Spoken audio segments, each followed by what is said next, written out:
Hey guys, welcome back to my channel. It is me, LaurenNicole, and I am back with another lock video.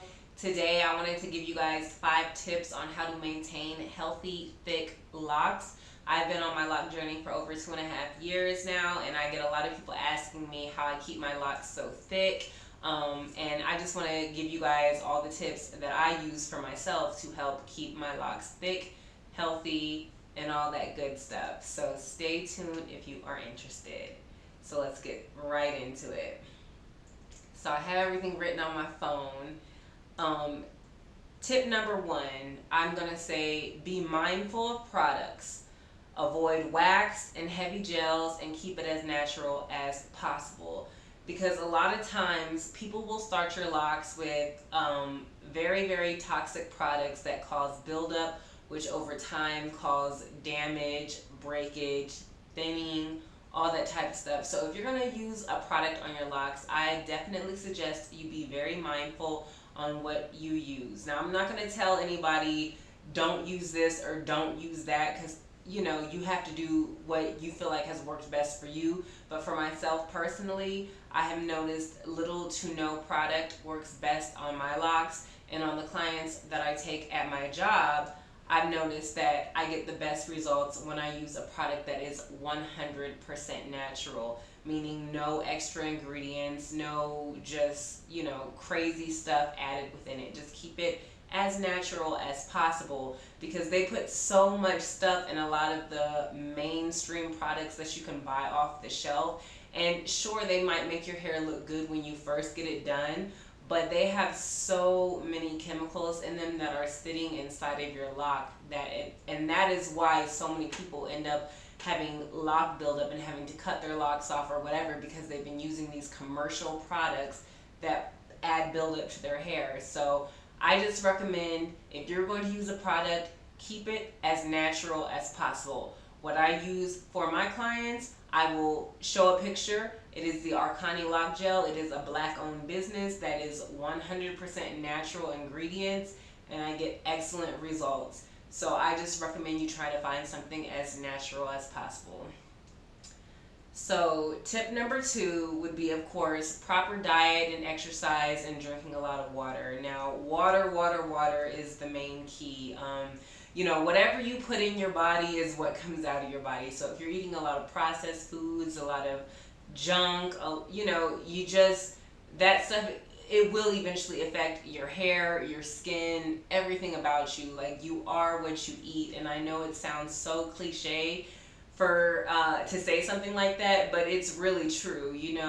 Whatever you put in your body, our body is like a plant, and so whatever you put in your body either nourishes it or depletes it. And so it's very important to make sure that you get a lot of whole food, plants, fruits, water, all that type of stuff. Just make sure you are keeping your body hydrated and nourished, because that will take a toll on your hair, believe it or not. Like, not drinking enough water, not eating enough fruits and vegetables will definitely take a toll on your hair, your entire body. So just make sure that you are fueling your body with the proper fuel. Tip number 3 is sleep with a satin scarf or pillowcase.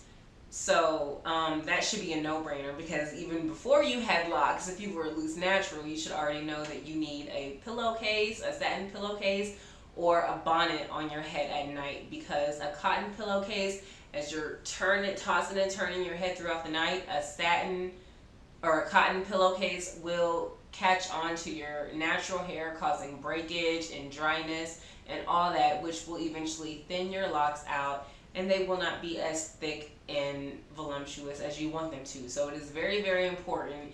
I know I sleep with a satin pillowcase because a bonnet in me does not work out, especially since I started this lock journey. I've been so carefree and not wanting to have to worry about doing anything to my hair at all at night. So I'd rather just throw my hair up into a high ponytail and lay down on my satin pillowcase, and that does the job for me. So for all you, I don't want to call us lazy, but for all you people like me who do not want to have to worry about wrapping your hair every night, get a satin pillowcase and you'll be straight.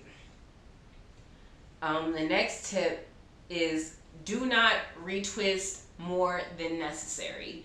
And this tip to me is, I know it's very hard for a lot of new lockers to understand.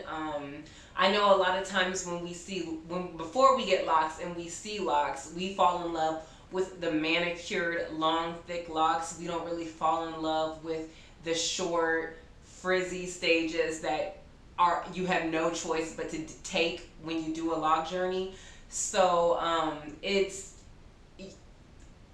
I get it, you want to retwist your locks every time you see a little bit of frizz, or you want to do something to maintain the frizz, but controlling the frizz is trying to control your lock journey, and you cannot control your lock journey. Your locks are going to do what they want to do, and if you do not have frizz, you do not get locks. Because what your hair does when it locks is, so say you start with 2-strand twist or coils or whatever you choose to start with, your hair shrinks up and up, because your hair is just getting tighter and tighter, kinkier, more tangled, more nappy within that lock strand. So you want that, because if you do not have frizz, you will not get budding, which takes you to the next step of locks. You need budding to get locks. So if you're starting a lock journey and you're afraid to have frizz, I don't really know why you started a lock journey. Like, you're gonna have frizz and you have to just accept it.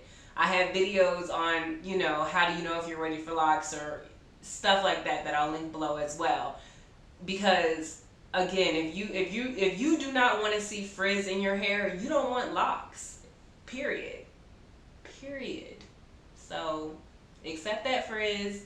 Know that the more frizz you get, the better your locks are going to mature and bud and do all that good stuff, and get over it. Like, just get over it. I can't give you a tip on how to reduce frizz, because there is no tip. Hair has to frizz up to lock. So that's it. And then my 5th tip is, don't chair hop, and be mindful of who puts their hands on your crown. Yes, that is very important. There are people who chair hop and let any and everybody touch their locks. You cannot do that. This might be my own bias fact, but it's still something that I think a lot of people need to hear. Because there are locticians out there who call themselves locticians, but do not care about the health of your hair, do not care about anything but making sure you have a tight, neat style. And no. There are locticians that will have you bald-headed in a few years if you stick with them. You need to find somebody whose energy aligns with your energy, because yes, our hair is our crown, it's our antennas, it's all that good stuff. So you cannot just this is no matter what hair service you get, whether you're getting locks, a haircut every other week, braids, your natural hair treated, you need to make sure that whoever is putting their hands in your crown is somebody that you resonate with on a mental and spiritual level. You don't have to be buddy with them, but you just have to make sure that they are putting the right energy into your hair, because again, our skin is our largest organ, and we absorb everything from products that get put on our hair, or to just people touching us. We absorb all that through our skin, which then goes into our bodies. So be very, very mindful. If you feel like you're dealing with somebody who's rough with your head, or somebody who just doesn't really care about locks or know a lot about locks, but just, I can retwist them and make them look nice, even though I'm putting beeswax in your hair, or retwisting with brown gel, something like that, no, you gotta run away from them. You really have to make sure whoever is putting their hands into your hair has good intentions. And a lot of hairstylists out here these days don't. It's just all about making the hair look good. You might have a cute hairstyle, but your scalp is on fire because of how tight it is, and it's just not good for you. It's just not good for you. So I definitely advise you to find a loctician that you like. Stick with that loctician, especially if you notice that that loctician is using natural products. That loctician is not pulling and ripping your hair. That loctician is being real with you when your locks are having a buildup or any kind of issues before you came to them. That's the loctician you need to stick with. So yes, a bad loctician will ruin your entire set of locks. So be very, very mindful. So that is all the tips that I have for maintaining thick, healthy locks. I hope that somebody got some sort of information from this, because it's very important. It's very, very important. Somebody could jack your locks up just like that. One bad service and your locks are done. So just make sure to keep it simplistic. Don't overthink it. Keep your locks very, very free. That is the purpose of us locking our hair, is to keep it very, very free. Don't overthink it. Don't do too much to your hair, because you will start experiencing issues. So just keep it all the way natural. So that's it for today's video. I hope you guys all enjoyed. Make sure to like, comment, subscribe, share. If you have any questions, leave them down below. And happy holidays. Whatever you celebrate or don't celebrate, just take the day off. Whatever. I know I just take the day off. So whatever it is that you are enjoying this holiday weekend, just make sure to stay positive and always enjoy it. And don't let nobody make you feel bad for what you do or you don't celebrate. Okay? Because that's, yeah, people get crazy about that type of stuff. But that's all that I have for today. Thank you guys. I will see you in the next one.